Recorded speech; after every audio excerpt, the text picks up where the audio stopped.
ఎంత తెస్తావో మోడీ దగ్గర ఈరోజు తెలంగాణ ప్రజలకు సమాధానం చెప్పు కిషన్ రెడ్డి. అదేవిధంగా రీజనల్ రింగ్ రోడ్డు నిర్మించాలంటే 35,000 కోట్ల రూపాయలు అవుతాయి. కేంద్ర ప్రభుత్వం నుంచి ఎన్ని నిధులు తెస్తావో తెలంగాణ ప్రజలకు జవాబు చెప్పాలి కిషన్ రెడ్డి నువ్వు. అదేవిధంగా ఔటర్ రింగ్ రోడ్డు నుంచి రీజనల్ రింగ్ రోడ్డుకు రేడియల్ రోడ్ చేయాలంటే అది ఇంకొక 15,000 కోట్ల రూపాయలు అవుద్ది. రీజనల్ రింగ్ రోడ్డు రేడియల్ రోడ్స్కి 50,000 కోట్ల రూపాయల నిధులు అవసరం ఉన్నాయి. నితిన్ గడ్కరీ దగ్గర మన ప్రతిపాదనలు పెండింగ్ ఉన్నాయి. ఎన్ని నిధులు తెస్తావో తెలంగాణ ప్రజలకు సమాధానం చెప్పాలి కిషన్ రెడ్డి నువ్వు. అదేవిధంగా మెట్రోను నిర్మించుకోవాలంటే, మెట్రోను పొడిగించుకోవాలంటే ఇంకొక 35,000 కోట్ల రూపాయలు కావాలి. ఇవాళ ఆ మెట్రో కోసం ఎన్ని నిధులు తెస్తావో తెలంగాణకు జవాబు చెప్పాలి కిషన్ రెడ్డి గారు. మీరు మోడీతో పాటు మీరు క్యాబినెట్లో మంత్రి, గుజరాత్కి మోడీ నిధులు తీసుకుపోతుంటే మీరు గుడ్లా పగిచ్చి చూస్తున్నారా? ఏం తెస్తావు తెలంగాణకని నేను అడుగుతున్నా. మూసీలో పోయి వండుకుంటా అన్నావు, మూసీలో వండుకో, మూసీలో మునుగు. మోడీని తీసుకొచ్చి మూసీని చూపించు. ఎంత దరిద్రంగా, ఎంత కలుషితం అయిపోయిందో. కెమికల్ ఫ్యాక్టరీల నుంచి ట్యాంకర్లు వచ్చి ఎట్లా పోస్తున్నాయో, మూసీలో చచ్చిపోయిన మనుషుల కలేబరాలు, కొట్టుకొచ్చిన పశువుల శవాలు ఇవాళ నల్గొండ జిల్లా ప్రజల జీవితాలను అతలాకుతలం చేస్తున్నాయి. అయినా నీకు కనికరం కలగలేదా కిషన్ రెడ్డి గారు అని నేను అడుగుతున్నా. ఇవాళ బీఆర్ఎస్ వాళ్ళు, బీజేపీ వాళ్ళు మూసీని అడ్డుకుంటామంటున్నారు. ఎందుకు అడ్డుకుంటారు, ఎందుకు అడ్డం పండుకుంటారని నేను అడుగుతున్నా. ఈ కాలుష్యాన్ని తొలగించాల్సిన అవసరం లేదా? హైదరాబాదు నగరం మరో ఢిల్లీ లాగా మారాలనా? ఈ కాలుష్యంతో మనం బతకలేని పరిస్థితి వచ్చి మళ్ళీ అడవుల్లోకి పోయి ఆది మానవుల్లాగా మనం బతకాలనా? లేకపోతే అధునాతనమైన నగరంలో ఈరోజు మనం నివసించాలనా? తెలంగాణ సమాజం ఆలోచన చెయ్యాలి. ఈ నగరం మనది. ఈ నగరం మనం బ్రతకడానికే కాదు, మనకు ఉపాధి ఇచ్చింది, మనకు ఆదాయాన్ని ఇచ్చింది, మనకు ప్రతిష్టను తెచ్చింది. ఈ నగరం ప్రపంచంతో పోటీ పడాలి అంటే రీజనల్ రింగ్ రోడ్డు నిర్మించుకోవాలి, రేడియల్ రోడ్స్ నిర్మించుకోవాలి, ఎస్టీపీలు నిర్మించుకోవాలి, ఫ్లైఓవర్లు కట్టుకోవాలి. అదేవిధంగా గోదావరి కృష్ణా నదీ జలాలను తాగడానికి తరలించుకోవాలి, మెట్రో రైలును విస్తరించుకోవాలి. ఇవన్నీ పనులు చెయ్యాలంటే ఈ రోజున్న అంచనాలకు ఫ్యూచర్ సిటీ కాకుండా వీటికే 1,50,000 కోట్ల రూపాయలు కావాలి. రాబోయే 4 ఏళ్లలో 1,50,000 కోట్లు ఈ పనులన్నిటికీ ఖర్చు పెడితే హైదరాబాదు నగరం ఒక అద్భుతమైన నగరంగా మారుతుంది. ఈ అద్భుతమైన నగరం ప్రపంచ పెట్టుబడులకు వేదిక అవుతుంది. ఈ ప్రపంచ పెట్టుబడులకు మన నగరాన్ని వేదిక చెయ్యాలి అంటే కేంద్ర ప్రభుత్వం సహకరించాలి. ఏడ్చేటోడు ఏడుస్తాడు. ఏడ్చేటోడు గురించి నాకు బాధ లేదు. ఎందుకంటే బీఆర్ఎస్ వాళ్ళు మేము చెయ్యలేదు, ఈయన చేస్తున్నాడు, ఈయనకు పేరు వస్తే మా మనుగడ ఉండదు, మా ఉనికి మాయమవుతుందని వాళ్ళు బాధపడుతున్నారు. వాళ్ళ బాధ మనం అర్థం చేసుకుంటాం. కానీ 11 ఏళ్ళ నుంచి 3 సార్లు ప్రధానమంత్రిగా మోడీ ఉన్నాడు. హైదరాబాదు నగరంలో వరదలు వచ్చి మునిగిపోయినప్పుడు 1 పైసా కూడా ఇవ్వలే మోడీ.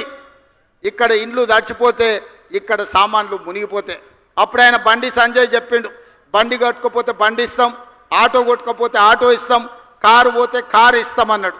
తర్వాత అడిగితే మీకు ఇన్సూరెన్స్ ఉంటుంది కదా తెచ్చుకోపోండి అన్నాడు. ఇది వాళ్ళ నీతి. అందుకే ఇవాళ మీరు నిధులు తెస్తారా లేకపోతే గుజరాత్కే వలసపోయి అక్కడనే బతుకుతారా అని నేను అడగదలుచుకున్న కిషన్ రెడ్డి గారిని. నువ్వు హైదరాబాదు నగరం గురించి, అభివృద్ధి గురించి నా సంగతి వదులు. సికింద్రాబాద్ ఎంపీ కదా, నీ దగ్గర ఏం ప్రణాళిక ఉందో చెప్పు. కిషన్ రెడ్డి గారు సూటిగా మిమ్మల్ని అడుగుతున్నా. మూసి ప్రక్షాళనకు కేంద్ర మంత్రిగా కేంద్ర ప్రభుత్వంలో ఉన్న నువ్వు మూసి ప్రక్షాళనకు నీ దగ్గర ఉన్న ప్లాన్ ఏంది, యాక్షన్ ప్లాన్ ఏంది, కేంద్రం నుంచి ఏం నిధులు తీసుకొస్తావు? నెంబర్ 1. నెంబర్ 2, హైదరాబాద్లో రద్దీ పెరిగిపోయింది, ట్రాఫిక్ జాములు పెరిగిపోయినాయి. దీన్ని ఎదుర్కోవాలంటే మెట్రోను విస్తరించుకోవాలి. విస్తరించే మెట్రోకి నీ విధానం ఏంది, నిధులు ఎన్ని మోడీ నుంచి అడిగి తీసుకొస్తావో తెలంగాణ ప్రజలకు చెప్పు. అదేవిధంగా హైదరాబాదు నగరంలో ఫ్లైఓవర్లు కట్టాలి. అది జూబ్లీహిల్స్ చెక్ పోస్ట్ కావచ్చు, 45 కావచ్చు, అదేవిధంగా ఆరంగఢ్ కావచ్చు, మెహదీపట్నం చౌరస్తా కావచ్చు, ఉస్మానియా హాస్పిటల్ కావచ్చు, లేకపోతే నింబోలి అడ్డ కావచ్చు, ఉప్పు గూడ కావచ్చు, గౌలి గూడ కావచ్చు. వీటన్నిటికీ నువ్వు తెచ్చే నిధులేంది, నీ దగ్గర ఉన్న విధానం ఏంది, నీ యాక్షన్ ప్లాన్ ఏందో కేంద్ర ప్రభుత్వంగా, కేంద్ర మంత్రిగా, ఈ సికింద్రాబాద్ పార్లమెంట్ సభ్యుడిగా నీ ప్రతిపాదనలేంటివి, కేంద్ర ప్రభుత్వం నుంచి నువ్వు తెచ్చే నిధులేంటివో ప్రజలకు జవాబు చెప్పు కిషన్ రెడ్డి గారు. మేము ఏం చేస్తామన్నా దాన్ని అడ్డుకుంటామని నువ్వు అంటున్నావు. మంచిది, నా ప్రణాళికలు నీకు నచ్చలేదు, నువ్వు అడ్డుకుంటా అంటున్నావు కదా. 6 నెలలు నేను ఊరుకుంటా, నువ్వేం చేస్తావో చెప్పు, ఏం తెస్తావో చెప్పు.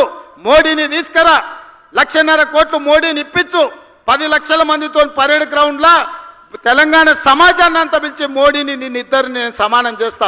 అధికారికంగా నిన్నక్కడ పరేడ్ గ్రౌండ్లో 10 లక్షల మందితో సన్మానం చేసే జిమ్మెదారి నేను తీసుకుంటా. కిషన్ రెడ్డి గారు, మోడీ నుంచి 1.5 కోట్లు మన నగరానికి తీసుకురా. నాకేం బేసిజాలు లేవు, నాకు నగరం అభివృద్ధి చేయడమే, ఈ రాష్ట్రాన్ని అభివృద్ధి పదం వైపు నడిపించడమే.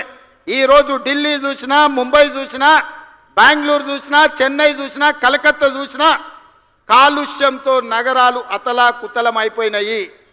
ఇవాళ టీవీలు పేపర్లు చూస్తే అక్కడ నివసించలేని పరిస్థితి ఉంది. ఆల్రెడీ స్కూల్స్కు హాలిడేస్ ఇచ్చిండ్రు, అక్కడ ఉండేటోళ్ళను ఆ పట్టణం వదిలి ఇతర ప్రాంతాలకు పోయి ఉండమంటుర్రు. మనం కూడా ఆ పరిస్థితిని కొని తెచ్చుకుందామా? మనం కూడా అట్లనే ఉందామా? మనం కూడా ఆ దిశగా పోతే ఈ నగరం ఎడారిగా మారి, ఈ నగరం నివసించలేని ప్రాంతంగా ఉంటే ఎక్కడికి వెళ్ళాలి? అడవుల్లోకి వెళ్ళి ఆది మానవులుగా మళ్ళీ బతుకుదామా? లేకపోతే ఈ నగరాన్ని అత్యాధునిక నగరంగా తీర్చిదిద్ది ఫ్యూచర్ సిటీ కట్టుకొని ఆర్టిఫిషియల్ ఇంటెలిజెన్స్ తీసుకొచ్చి, ఎలక్ట్రిక్ ఇన్వెస్ట్మెంట్స్ తీసుకొచ్చి, ఫాక్స్కాన్ లాంటి పెద్ద కంపెనీలను తీసుకొచ్చి అక్కడ ఒక స్పోర్ట్స్ యూనివర్సిటీ, అక్కడ కావాల్సిన అన్ని రకాల వసతులు తీసుకొచ్చి అభివృద్ధి చేసుకుందామా లేదా?